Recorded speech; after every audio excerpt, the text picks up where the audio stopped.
Welcome traders. और बात करूंगा मिड कैप निफ्टी के बारे में, कहाँ काम काज कर सकता है, क्या इसके अंदर सेटअप बन रहा है, क्या हमें आगे की प्लानिंग करनी चाहिए। अब जो अर्निंग सीजन शुरू होने वाला है 1 अक्टूबर से, तो उसके लिए अभी हम क्या प्लान कर सकते हैं, क्या ये 13,500 या 15,000 तक का टारगेट इसके अंदर आ सकता है। मैं सब कुछ डिस्कस करूंगा आपके साथ।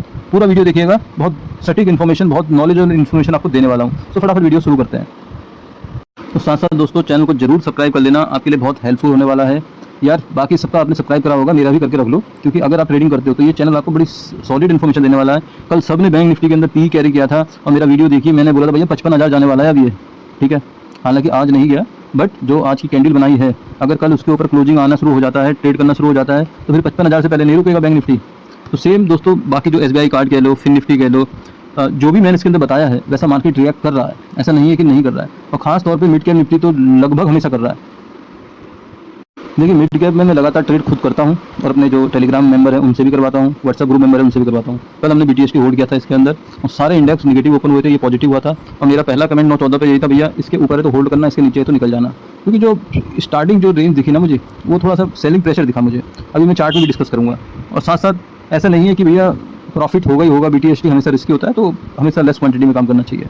साथ साथ आज का कामकाज देखें तो बैंक निफ्टी पूरी तरह सो गया था, कह सकते हो कि कुछ नहीं करा उसने सुबह से शाम तक। सारे प्रीमियम खाए पी साइड वालों के, और हमारे जो कह सकते हो ट्रेड थे आज के, वो लगभग सारे प्रॉफिटेबल रहे हैं। एक स्टॉप लॉस सेट हुआ है हमारा स्टार्टिंग में, और वो भी वो साइडवेज हो गया, ये रीजन था उसकी वजह से। और कोई ऐसा पर्टिकुलर नहीं है कि भैया किसी और के रीजन से। और हमारा जो निफ्टी का देखिए, हमने बहुत टाइम भी पकड़ लिया था। निफ्टी का जो ये बुल रन आया है, देखिए मैंने 86 रुपये का था और 132-35 से ऊपर भी गया है, तो ये भी मैंने इसके अंदर बताया था। तो जिसको ज्वाइन करना कर सकता है, 1500 रुपये फीस है। और अपना सिर्फ एक ही गोल है कि भैया स्टॉप लॉस कम से कम हिट हो और रेगुलर प्रॉफिट हो।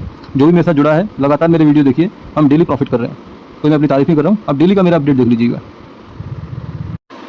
देखिए दोस्तों, इसके अंदर आप सीधे चार्ट डिस्कस करते हैं। और थोड़ा सा ना भाई साहब, अगर लीड वीड लगा रखी है तो थोड़ा ध्यान से सुनना, बहुत काम की चीज़ बताने वाला हूँ। ये देखिए कल की कैंडल, परसों की कैंडल और उससे पहले कैंडल, तीनों लगातार ग्रीन थी। और इसी के बेस पे हमने BTST बोला था कि यार जनरली क्या होता है ना, जो बड़ा रेजिस्टेंस होता है उसको मार्केट गैप अप से तोड़ता है, जनरली होता है। हालांकि आज भी गैप अप ही हुआ था, लेकिन वो सस्टेन नहीं कर पाया, क्योंकि सबसे बड़ा जो रेजिस्टेंस अभी मिड कैप निफ्टी के पास है वो 13,300 ही है, ठीक है। तो इसी की वजह से सस्टेन नहीं हुआ। थोड़ा सा ग्लोबल मार्केट भी डाउन थे, इस वजह से पूरा इंडेक्स ही निगेटिव हुआ। अगर थोड़ा सा ग्लोबल मार्केट सपोर्ट कर जाते तो जाहिर सी बात है फिर हमें इसके अंदर भी एक नया हाई देखने को मिल जाता। आज ही 13,300-350 तक ही खुलता और आराम से ये इसको काट देता। लेकिन ग्लोबल मार्केट की वजह से इसके अंदर कह सकते हो, जहाँ पर इसकी ओपनिंग हम एक्सपेक्ट कर रहे थे वहाँ नहीं हुई। तो होता है वो, ग्लोबल मार्केट किसी के हाथ में नहीं है। अब आगे क्या हो सकता है, देखिए दोस्तों, अगर हम चार्ट के अंदर कुछ पैटर्न ढूंढने की कोशिश करें, पैटर्न बहुत इंपॉर्टेंट होते हैं पर्टिकुलर ट्रेडिंग के लिए। ये देखिए, अगर पैटर्न देखें तो एक निगेटिव पैटर्न दिख रहा है ये, और इस पर्टिकुलर एरिया पे ही रेड कैंडल बनी है। और जाहिर सी बात है, ये मुझे अकेले को नहीं दिख रहा होगा, जितने लोग ट्रेडिंग करते हैं सबके सबको दिख रहा होगा।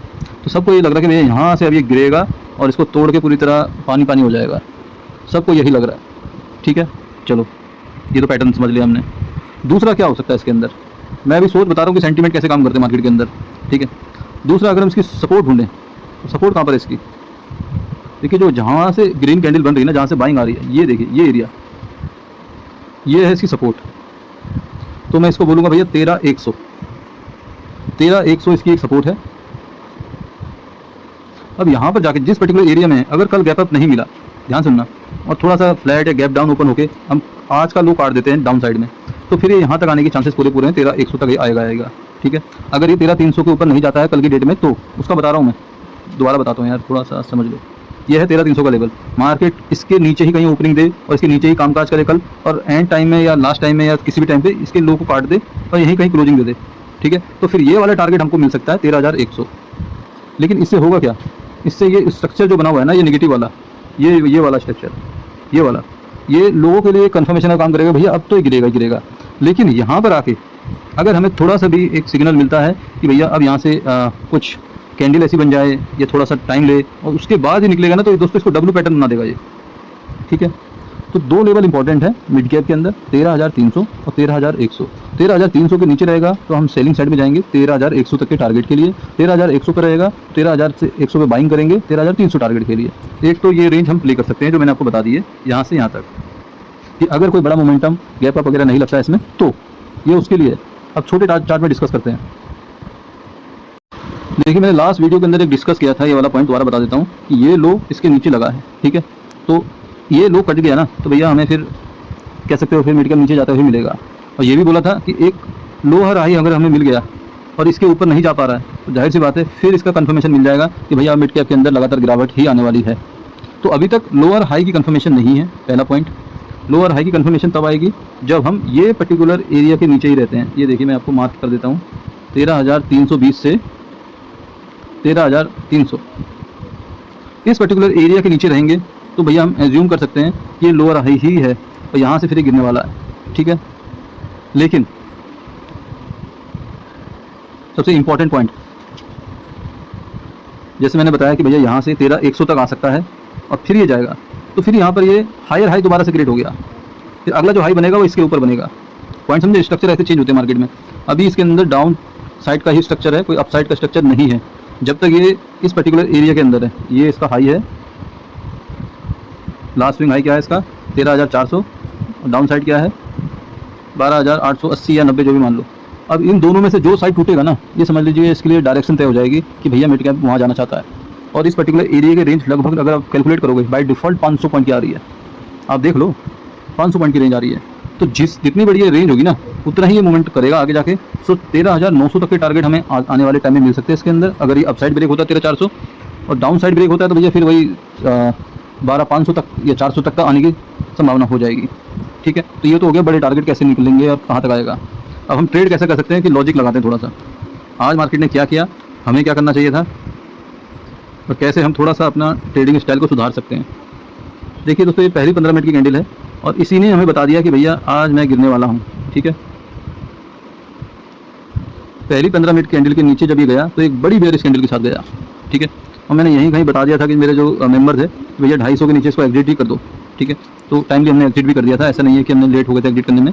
15 से 20 पॉइंट का एसएल ही होता है हमारा, कोई ऐसा नहीं है कि 50 पॉइंट का एसएल मिलता है कहीं भी, ठीक है। उसके बाद जो देखने वाली चीज़ है, उसके बाद इसने एक ही यहाँ पर जाते जाते एक ब्रेकआउट दिया है और तगड़ी कैंडल से दिया है, ठीक है। तो सिंपल है, कल की डेट में अगर मिड कैप निफ्टी 13,260 नोट करके रखना, इसके ऊपर खुले या 13,260 के ऊपर किसी टाइम भी निकले, यहाँ पर खुलता है, यहाँ पर खुलता है, यहाँ पर थोड़ा टाइम बताता है, 13,260 के ऊपर रहेगा तो भैया फिर 13,300 टेस्ट करेगा, ये समझ लेना। अब इसके अंदर कुछ गिरावट के चांसेस हैं या प्रोबेबिलिटी है तो वो सिर्फ और सिर्फ ये वाली जो कैंडल लगता नहीं टूटेगी ना 13,220, इसके नीचे ही हमें पी लेना है इसके अंदर अब, और फिर 13,100 तक का टारगेट आएगा हमारे पास। तो आपको मैं थोड़ा समराइज़ कर देता हूँ। 13,260 के ऊपर हम सी लेंगे 13,300 टारगेट के लिए। 13,260 के नीचे निकलेगा तो पहला टारगेट हमें 13,220 का मिलेगा। 13,220 को भी तोड़ता है 13,100 तक का टारगेट हम इसके अंदर एक्सपेक्ट कर सकते हैं।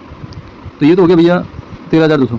व्हाट इफ़ ये अगर गैप अप ही खुल जाए 13,300 के ऊपर तो थोड़ा सा यहाँ पर प्रॉफिट बुकिंग आएगी, लेकिन 13,300 के ऊपर अगर आपको दिखे कहीं भी ये सस्टेन कर रहा है, यहाँ पर टाइम बिता रहा है तो भैया फिर ये फट जाएगा ऊपर, ये समझ लीजिएगा। 13,400 भी आएगा और आने वाले टाइम में जो मैंने बताया है 500 पॉइंट का टारगेट वो भी आएगा।